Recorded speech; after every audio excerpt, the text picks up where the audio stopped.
አላህ ቁርአን ላይ በጣም በትዝብት ከሚናገራቸው የቁርአን አያቶች መካከል አንዱ ይሄ ነው። አፈቢልባጢል ዩእሚኑነ ወቢኒዕመቲላሂ ሁም የክፍሩን።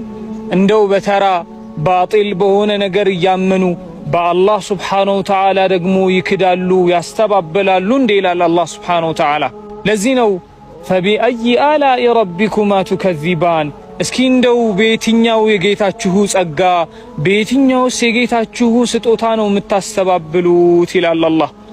እልም ያለ ጥፋት ውስጥ ወንጀል ውስጥ ኖራችሁ ነጋ ጠባ አላህን ስታምፁ ከርማችሁ ከሰዎችም ከአላህም ርቃችሁ ሳለ አላህ ግን ከማይጠገበው ከማይሰለቸው ከማይቋረጠው እዝነቱ አላቋደሳችሁም ወይ?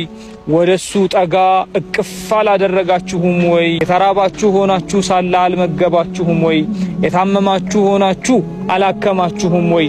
እልም ያለ ድቅድቅ የህይወት ጨለማ ውስጥ ሆናችሁ ድረስልኝ ስትሉ ከአንዳንድ አላህ ስብሓነሁ ወተዓላ አልደረሰላችሁም? ታዲያ አላህ ስብሓነሁ ወተዓላ የሚታመጽ የሚወነጀል የሚካድ ጌታ ሆኖ ነው የምትክዱት እንዲህ የምትሆኑት? አፈቢልባጢል ዩእሚኑነ ወቢኒዕመቲላሂ ሁም የክፍሩን ይላል አላህ ስብሓነሁ ወተዓላ። ያ ሰላም